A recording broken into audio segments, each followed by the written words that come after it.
pre 1200 history is gonna be the last one.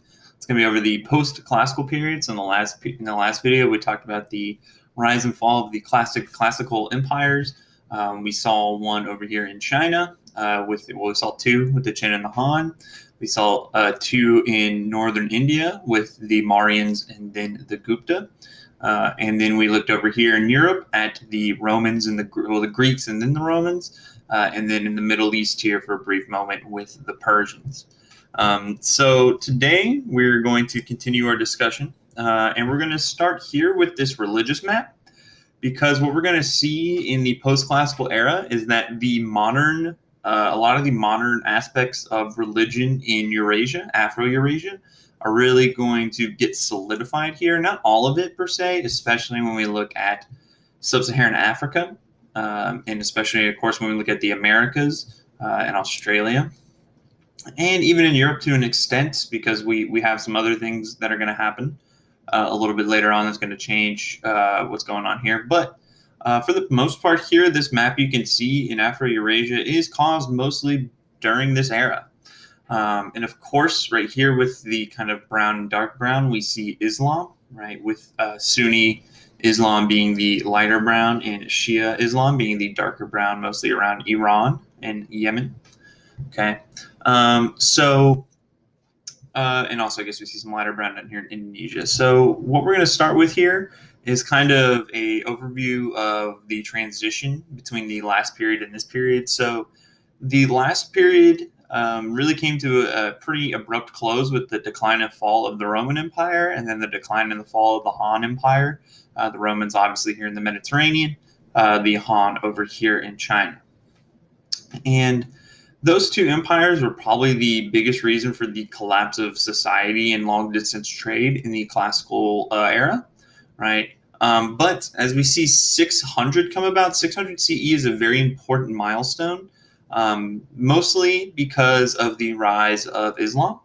And Islam is going to kind of take the place of the Chinese Empire and the Roman Empire as the guarantor of successful trade routes. Especially in the Indian Ocean, in the Silk Roads, and in the Trans-Saharan trade network. Right there, so a lot of Afro-Eurasia is going to be unified in this time period economically due to the rise of the Islamic trade networks. Okay, so let's kind of start here with Islam, right? So let's start here in Mecca in Medina, right? At the turn of the 7th century, at the beginning of around the time Muhammad was born, this whole region was mostly Zoroastrians, Christians, Jews, with a bunch of different minority religions. Christianity, with the rise during the Roman Empire, really grew out into this entire region, right? North Africa, Europe, and the Middle East, right? Christianity is probably the major religion you're looking at this point. It's not to say that everybody's Christian, right? It's just the plurality, right? The most people, right? That doesn't mean the majority of people per se. It's just, maybe let's just say 20 to 30%. I don't know the exact numbers per se, but you'll definitely see Christianity as the main religion in this region. So Muhammad is a merchant living in the Arabian Peninsula, living in Mecca. And he believes he had received revelations from God, the very same God that is talked about in Christianity, in Judaism, right? And so those who follow Muhammad and his religion known as Islam, right, are known as Muslims, right? The religion obviously known as Islam itself. The people who follow it known as Muslims, and the revelations of Muhammad were recorded in the Quran. And they believe that Muhammad is what's called the seal of the prophets, like a seal on a letter. That he was the seal on the prophets, and the previous prophets included Abraham, Moses, and Jesus, right? So Muhammad considers himself to be part of the Abrahamic line of prophets and religions, right?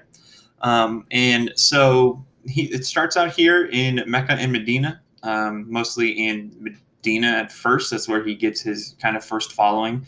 He's kicked out of Mecca because Mecca is actually a major trade center at this point for the Red Sea trade network.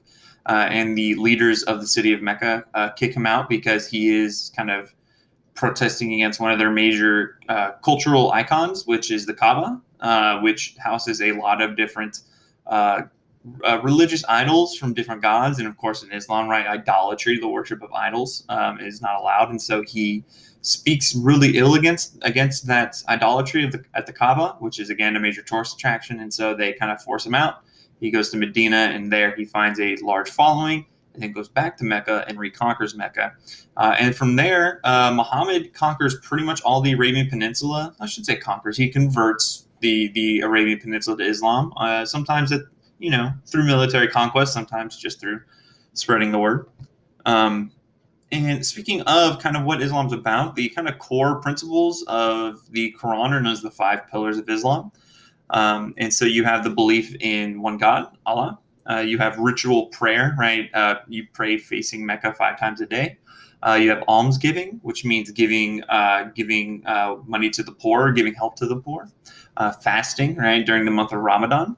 And making a pilgrimage to Mecca, right, at least once in your lifetime if you can.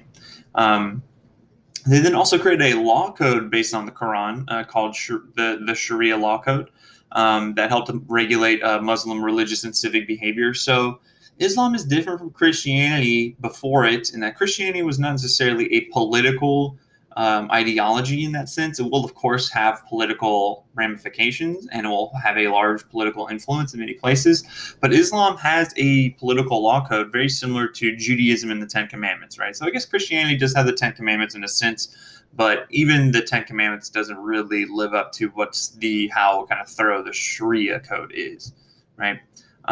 So the other thing here is that the religious and civil law are not split. Civil law being kind of just the different laws of the culture of the society at large, right? And those are not any different than the religious law codes, which is kind of what makes Sharia law unique in that sense, at least unique up to this point.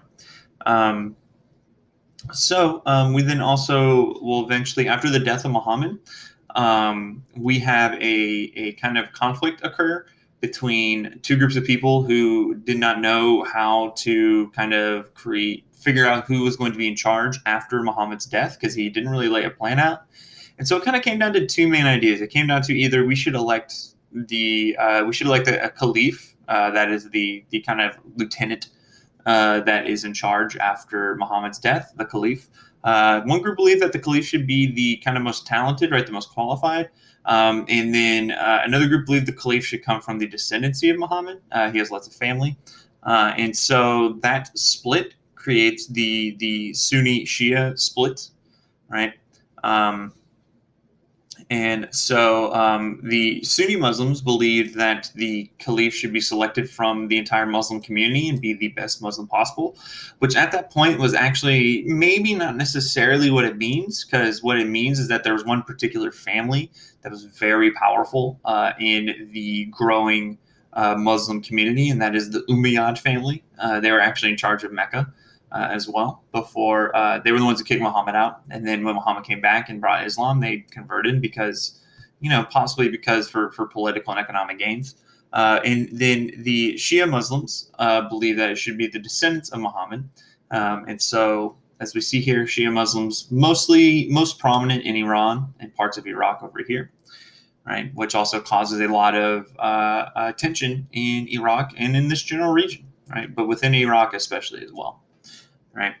After the death of Muhammad, he had conquered most of the Arabian Peninsula, but once he dies, the growth of Islam does not stop. In fact, it speeds up pretty significantly as they go out and pretty much take all the land you see here for the most part, right? All of this land comes under control of what is called Dar al-Islam, right?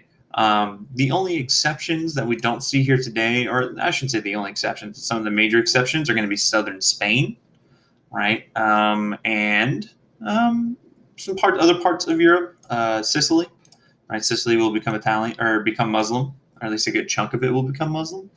But yeah, so for the most part, what we're seeing here is where we see Dar al-Islam spread during this era. So that's a huge, region. It's not an empire per se. It is an empire under the Umayyad and then later the Abbasids. the Abbasids will have most of this territory, which is, again, quite a lot. And so under the Abbasids, we see a golden age of Islam. One of the key things here so again, usually with golden age, we have an economic growth, but then we have something else that really defines their success, right? It could be, cultural, like art and architecture. It could be religion. It could be economic and scientific and mathematic. And what we're really seeing here is massive trade growth as well as technology. Right. So the Abbasids helped rebuild the Silk Roads. So they were able to rebuild the Silk Roads into China with the help of the Tang Dynasty, who we'll talk about in a bit. They also created the trade network right here in the Saharan trade network, right? That would go go across the Sahara Desert into modern day places like Mali and Burkina Faso and Niger, right? They made that happen due to the use of camels, right? They also again rebuilt the Silk Road with China, which went kind of. Oops, I do not want to do that. Can I delete last point? There we go. Nope, you're not deleting the last point. Thank you. All right.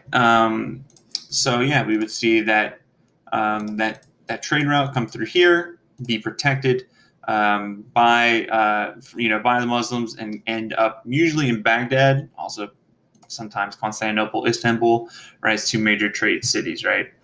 Speaking of Baghdad, that was the capital of the Abbasid Caliphate. And in Baghdad, they had the House of Wisdom, which we'll talk a little bit more detail later on. But they it became a center of learning where we had major advancements in algebra and astronomy. And then also one of the key things they do that really helps all culture because everybody really learns from it is the preservation of the Greek philosophies of Aristotle, Socrates, and Plato. The Europeans at this point basically don't care about Aristotle, Socrates, and Plato because it's not Christian. So they only care about things that are Christian for the most part. So they really continue on that tradition of those scholars and philosophers. And in fact, there's a kind of thriving philosophical group within the Abbasid Caliphate as well. There's a lot of religious toleration within the Abbasid Caliphate, which again stretches from all of North Africa, Spain, all the way over here into India. They practice religious toleration, but there is a catch, kind of like with the Romans, maybe a little nicer than the Romans, that you could practice your religion as long as you paid a tax called the jizya. Right, so the jizya is the tax on non-believers. Everybody has to pay it that is not Muslim, but also eventually they would extend that to Christians and Jews as well. And later, I think maybe even Buddhists and Hindus. The Abbasids did help the role of women in society. They did end female infanticide and strengthen the marriage and property rights of women. However, at the same time, they continued on some traditions such as the veiling of women and the right of men to take up 4 wives, right? Which the veiling of women, long associated with Islam, actually kind of grew out of Mesopotamia and the Persians. And then when the Muslims conquered the Persians, they adopted that into their broader culture. Okay, let's reset this map. Okay, and now let's go over to China. So the China we're going to be talking about today doesn't necessarily. We're still not at modern full-length China, full-size China. We're mostly going to be talking about kind of. I don't like that. Can I delete that? Yeah. We're mostly talking about like the coastal area. Right here, let's say, not Korea per se, although they do have control over Korea in a sense. We'll talk about that later. But we have the rebuilding of China. So after the Han Dynasty, we have an era called the period of the Three Kingdoms, where 3 kingdoms obviously are fighting for supremacy over China. And then the reunifiers of China, just like the Qin before the Han, is the Sui Dynasty, who does not last a very long time. The Sui Dynasty lasts about 30 years. But they brought the return of central government to China, which is a huge deal, and which helped, again, kind of reset Chinese government and Chinese society. Because as we've talked about previously, right, the Confucianism is a massive, massive philosophy in China, not just for the political system, but also for the economic and cultural and social system. Right? Confucianism plays a very similar role to what Hinduism does in India with the caste system. Right? It's not necessarily as strict as the caste system, but it just creates a lot of order and system in China. Right? And so the Sui dynasty bringing back central government brings back the prominence of Confucianism, right? Makes it much more popular again. That's a big deal. But probably the key thing that they did is the construction of the Grand Canal. The Grand Canal would connect the two major rivers of China, the Huanghe River and the Yangtze River, right? So if we're looking at the Grand Canal, right, I want to say it's over in this region somewhere. Is that it right there, actually? Is this the Grand Canal? No, that can't be the Grand Canal. Get out of town. But we see the Grand Canal in this region basically connect northern and southern China for the first time, which is a really big deal economically because northern China is focused on wheat and southern China is focused on rice. And so having those two together creates a lot more food stability within China. Another thing that creates food stability in China, we'll talk about here in a second, but the Grand Canal really unifies modern China more than anything else, right? It creates a lot of that. It erases a lot of those borders between those regions. So after the Sui dynasty falls, the Sui dynasty falls just like the Qin dynasty because they were pretty harsh rulers. The Tang dynasty comes in and kind of builds on top of that. They extend into Mongolia. They extend into Central Asia, right? There's kind of a jut out. You see the map in the book, and then also into Vietnam.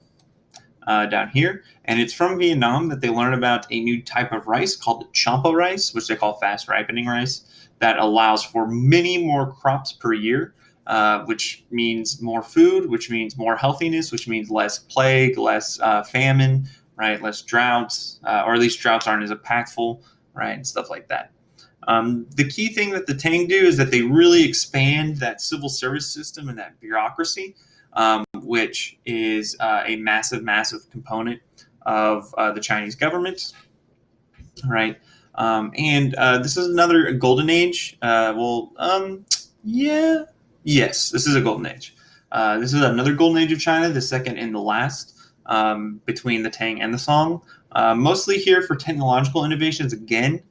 Two of the most important technological innovations we've ever seen come out of China at this time.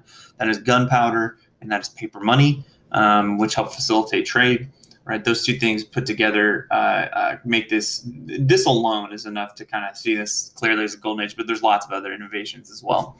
And so we also see that golden age of the Silk Roads again. And then it's at this point that they bring up the concept of the Middle Kingdom. China has considered itself kind of a almost heavenly kingdom. It's like a middle ground between the rest of the world and the heavens, right? They almost communicate with the rest of the world or for the heavens and vice versa. So because of that, they kind of consider them to their culture at this point to be elevated above their neighbors. And because of that, they create a relationship system with their neighbors called the tributary system.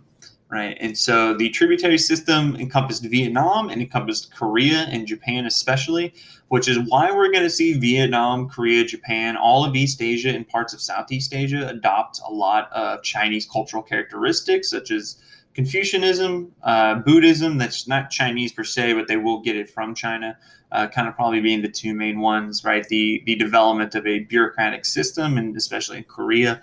Right, that will all come from the Chinese influence under the tributary state system. Right, the Tang will eventually decline, mostly because they overextend themselves. They just get too big to defend, and they get invaded from northerners, and then also internal uprising from peasants. Right, will cause some issues. And then we have the Song dynasty, which is significantly smaller than the Tang dynasty, mostly on purpose. The Song dynasty actually had this really interesting thing where they said, hey, you know what? We're not going to have a big military. And in fact, if we do have a military, it's going to be controlled by like bureaucrats, like nerds, basically. So it's a little bit bigger than this, probably. Yeah, it definitely is. It's hard to necessarily get the exact kind of dimensions with the circle. Can you delete that thing, please? Thank you. We're gonna say like right here, right? So it is much smaller, right? But again, on purpose. It's also a huge cultural flowering. Lots of landscape art and poetry in this era from China. Um, but they do this on purpose again to prevent them from overextending. But the problem we see with for the Song dynasty is that they continue to support the bureaucracy, but the problem is the bureaucracy becomes too big. And how do you pay bureaucrats? Well, you pay them with tax revenues. And well, so the tax revenues that they needed started to get too big. So it A led to economic decline because they had to pay the bureaucrats so much, but B, it led to corruption amongst the bureaucrats, right, due to their kind of outgrown power, right? We do see the rise of Neo-Confucianism during this time period, which is going to be super important going forward, but we'll have a lot more time to focus on that later. And so the Song are eventually defeated by the Mongols. And the Song are actually the first dynasty that gets us into 12, or the first state we're talking about, the Abbasids also, that get us into the 1200s, which they will both eventually be defeated by the Mongols. Can you delete? Yes, thank you. All right. So if we go to Japan, Japan has its own unique culture and society going on. For a very long time, they had this kind of imperial system, very similar to China, right? They had this emperor and kind of this imperial court system where people lived at the court. But what we see by the end of around 1200, which is where we kind of pick up this time period, we're going to see Japan break up into a decentralized region of landowning nobles, known as daimyo, kind of taking over the different prefectures of Japan. I wonder if we can kind of get in here and get a good idea. I'm not saying these are necessarily the prefectures, but we have a lot of different regions of Japan that get broken up into the different daimyos. But we do have somebody technically controlling at the very top, which is called the shogun, who is the military general. So in Japan, what happens is that we have both a military general and we have a emperor, but the emperor becomes a figurehead in the sense that he doesn't have any power, and the shogun has all the power, but also the daimyo have most of the power to the local nobles. The daimyo's power is really cemented in the power of the samurai, who are the kind of soldiers that they hire to protect their lands, right? And we're going to talk a lot more about Japan when we get into the post 1200. But Japan, its official religion is Shinto at this time, but it is also around this time that we see Buddhism make its way into Japan and kind of replace a lot of Shinto's popularity, right? But we'll get there. We'll talk more about that later. All right. So that's East Asia for now. We will come back to that. For now, let's go into Africa. And in Africa, we have one kingdom we really want to focus on, and that is the kingdom of Ghana. Now, you see the country of Ghana here. This is not where Ghana was. Ghana was more about, let's see, more kind of, you're not letting me draw, dog. There we go. It's like more in this kind of region, right? Ghana was, so we talked about the trans-Saharan trade route earlier. And so the Muslims controlled the trade route on the north side, and Ghana controlled the trade route on the south side. And Ghana made a lot of wealth from this, mostly by taxing the trade in gold and ivory and slaves coming out of southern West Africa, southern West Africa here, right? And there are a lot of gold mines here, which is why it's called the Gold Coast in different places here, right? So we have the Gold Coast and we have the Ivory Coast, right? And so they were able to use those. They were able to tax that trade out into the Saharan trade network and make a lot of money off of that. We also see that Ghana develops a penchant for Islam. A lot of people convert to Islam here.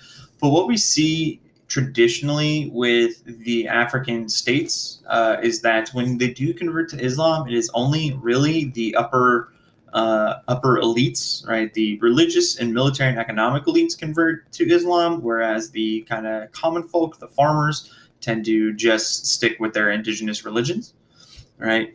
And so let's see here. Oh, they also had salt. I forgot about that. I'm terribly sorry. Yes, they would also have salt trade that would go up north to across the Sahara as well. That was very important as well. Before we had this, though, before we had the Kingdom of Ghana, I should have mentioned, we had the Bantu migrations a long time ago. And starting in the BCs, we had the Bantu migrations. And the Bantu migrations actually came out of this general region. I think it's somewhere around kind of the Cameroon-Nigeria border. It's like somewhere over here.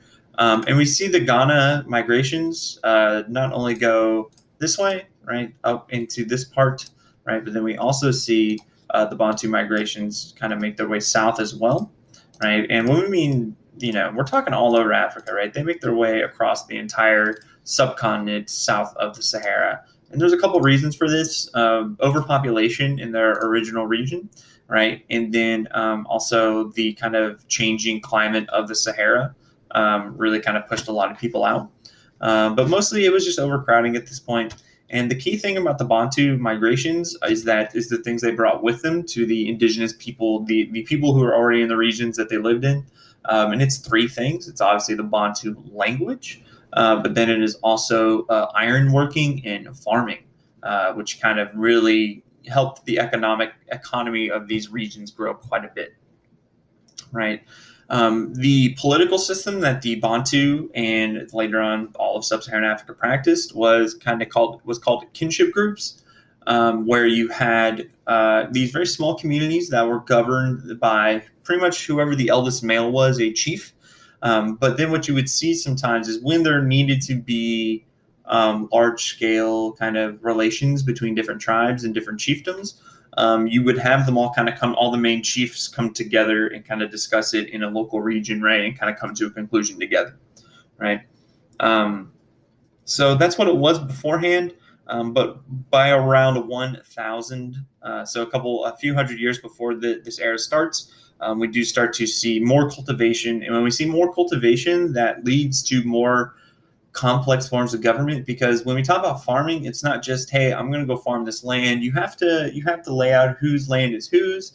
You have to lay out irrigation rights. You have to lay out all these kind of broad scale things, which typically needs somebody else to be in charge of it, right? We talk about religion. West Africa will convert to Islam quite a bit during this era. That is not the end of religious changes in West Africa, though. East Africa will also convert to Islam, and we're going to talk a lot about the East Africa. Well, not a lot, I should say, but we will talk about them. The Swahili coast.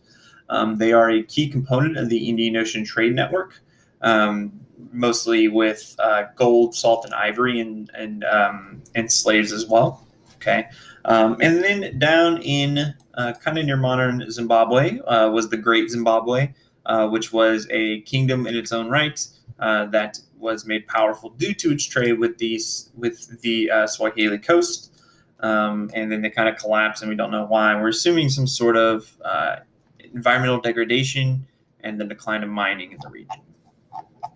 Okay, all right, let's make our way over to India, South Asia.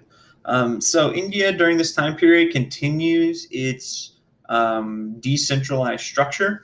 But the key development in India in this region is not, and we're talking about, I should say, South Asia as a whole, right? When I say India, right, we're talking about kind of the Southern Asian subcontinent, which includes Pakistan, India, and Bangladesh, right? And I want to make that clear because we do want to go back in and add our religion layer in here.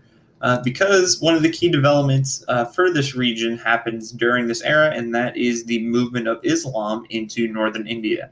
Now, as you can kind of see here, we have Islam over in Pakistan, we have Islam over in Bangladesh as well, right?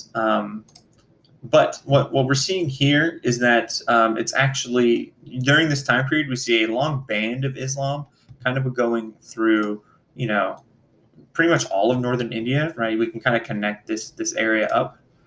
Right. And so that is due, again, to the spread of Islam from the Abbasid Caliphates and the Umayyad Caliphate.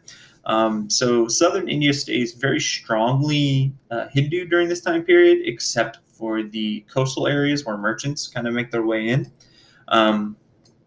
So that's kind of the major development here, is the rise of Islam. And with the rise of Islam, we do see the decline of Buddhism in India. especially with a man by the name of Mahmud of Ghazni. He is a Ghaznavid Turk from Afghanistan. He comes in and invades the Indus River Valley and northern modern India, and he sacks and destroys a bunch of Buddhist temples to gain their wealth, right? So up here you still see, right, Lamaist Buddhism, Tibetan Buddhism in Tibet. We'll talk about that a little bit later. But so cultural, there's a major cultural change with Islam coming in and Buddhism coming out in southern India, or southern Asia, excuse me.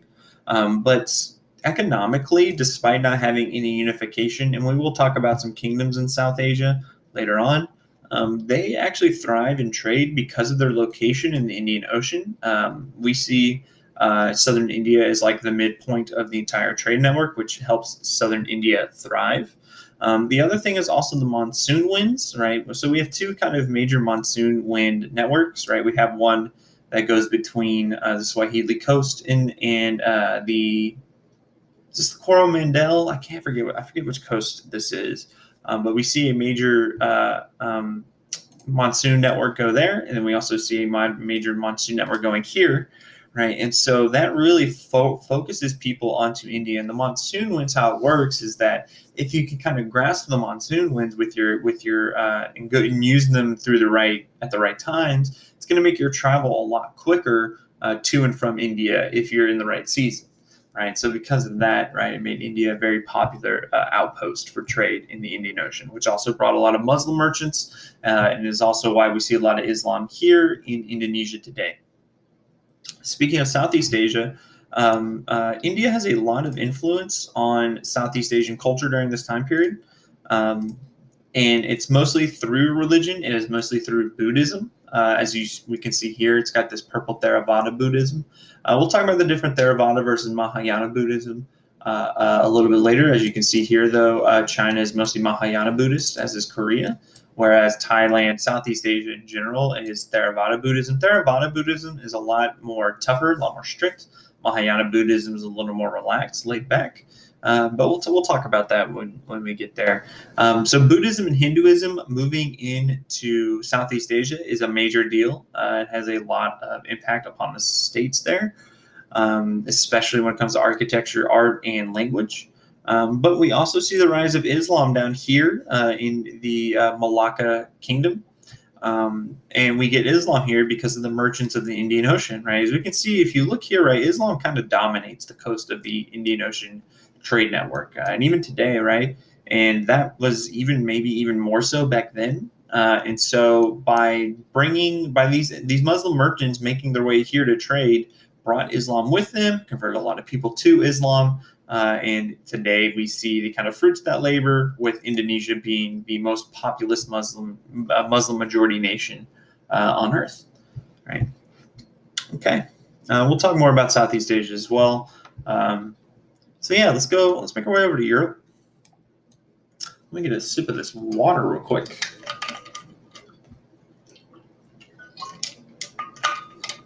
All right, so we can already see something very interesting about Europe if you just look at this map. We have this kind of split right here, and this occurs during this time period.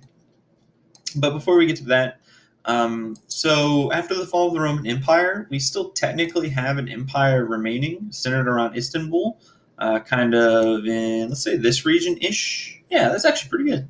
Known as the Byzantine Empire.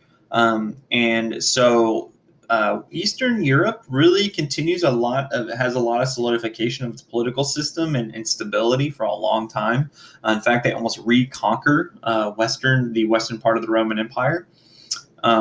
So they're very powerful for a long time. They last for another 1,000 years after the fall of Rome.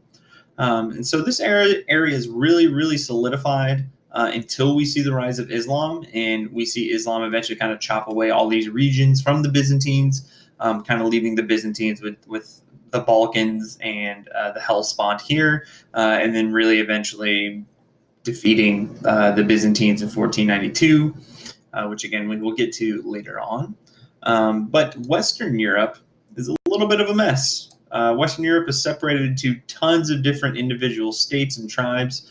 And in fact, they went technologically backwards since the fall of Rome, which is rarely seen right? But after the fall of Rome, the only thing that's really keeping the Western Europeans happy is religion. And Christianity was not really focused on anything but God at this point. And so technological developments, innovations were just not really a concern of the peasants or the religious elite at the time. Right. So what we see is that Western Europe is kind of divided into these duchies and fiefdoms, right? And we're talking really, really small, right? Tons of decentralized regions here. On top of this, we see a bunch of invasions from outside people. They bring up the Vikings coming from Scandinavia, right? A lot of Vikings making their way into France. In fact, they will settle a region here called Normandy, which is named after the Normans, which are Vikings. They will also make their way down into Sicily and Italy. They will make their way into Spain. The Normans will eventually kind of be everywhere. And so the Vikings invade, which causes a lot of problems in Western Europe. We have Muslims making their way through Spain to invade France during this time period. Again, we talked about how Spain was mostly Muslim at this point. And then we have some Magyars coming from modern Hungary coming in to invade Western Europe as well. So it's really chaotic during this time period here. But towards the back end of this time period, we do start to see Europe kind of Western Europe get its act back together, start unifying under major states. But we'll, again, talk about that later. The one thing I will say to kind of end this, though, is that because of that lack of centralization, we see a lack of trade as well. Because as we talked about with the Romans and the Han Chinese empires, what trade really needs is a solid political system that guarantees that the revenues from merchants are not going to be taken from them in any way, or at least they don't feel like they're going to get ripped off. So because of that, there's a severe lack of trade in Western Europe during this time period as well. So we're going through a real rough time for Western Europe right now. But probably the most important development of this era for the Europeans is this split that happens right here in Christianity. So what we see during this time period is that the Pope in Rome, who is the leader of Christianity, and what's called the Patriarch in Constantinople, who is the leader of the Christian church within the Byzantine Empire, they start to kind of have a lot of arguments and disagreements about what should be done correctly. And it's a lot of kind of ridiculous arguments if you kind of look at it. Things like beards on priests and whether priests can marry and stuff, and whether the bread should have yeast in it or not. But it's fundamentally just a kind of power struggle between the Patriarch of Constantinople and the Pope of Rome, right? And so what happens in 1054, the Patriarch and the Pope excommunicate each other from Christianity, right? And so since they excommunicate each other from Christianity, they essentially created two new religions at the same time. Over here in Western Europe, we have Roman Catholicism. It was actually mostly just called Christianity. And then over here in the Eastern Europe, right, stretching all the way into Russia, we have Eastern Orthodox.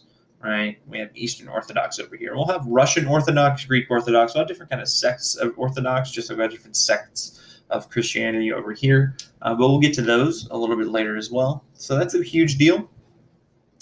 The last kind of major deal for the Europeans in this section is the Crusades. So you can see right here, we have the Holy Land for Christians, for Jews, and also for Muslims.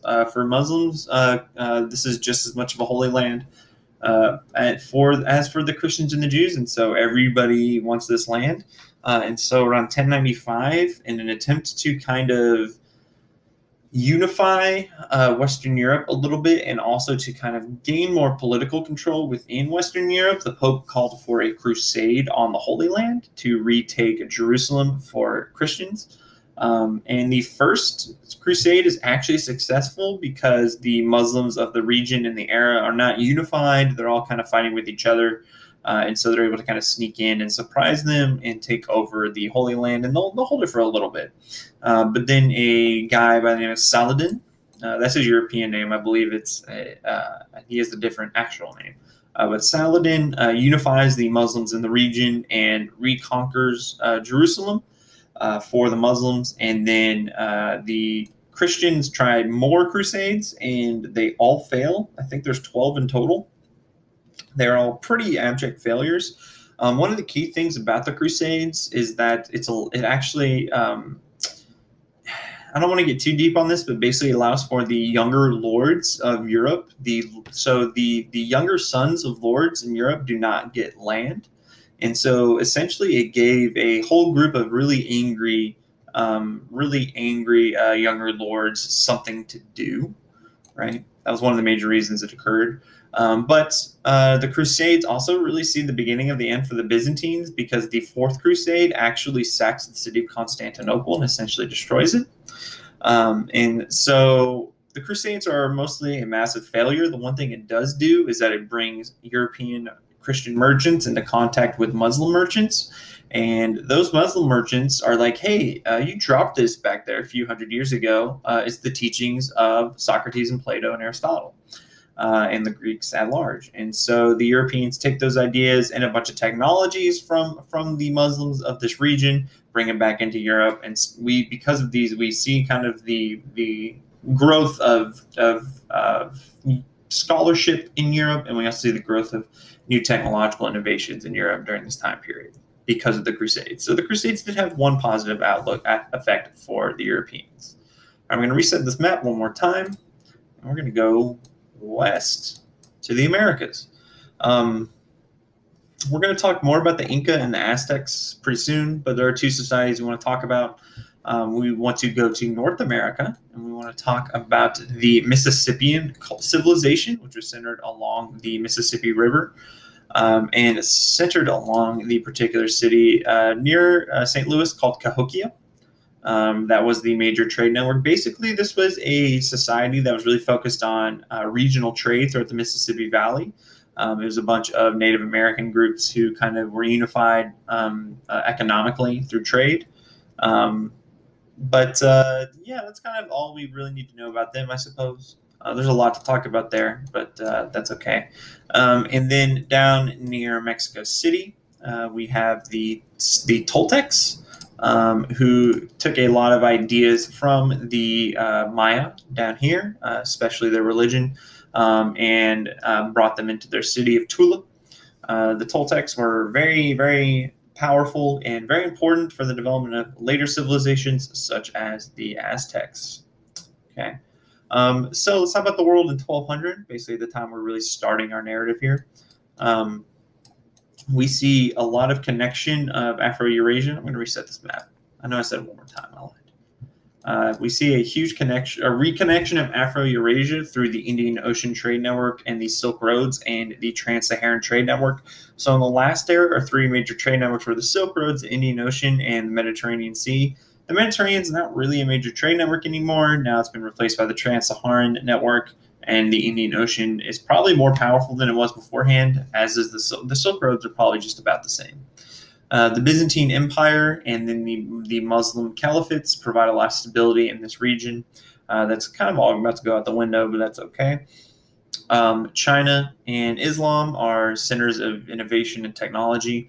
Western Europe and Japan share a decentralized economic system centered around political system and economic system centered around feudalism. Africa is mostly stateless except for Ghana. And then Oceania and the Americas are mostly in isolation from the rest of everybody else, right?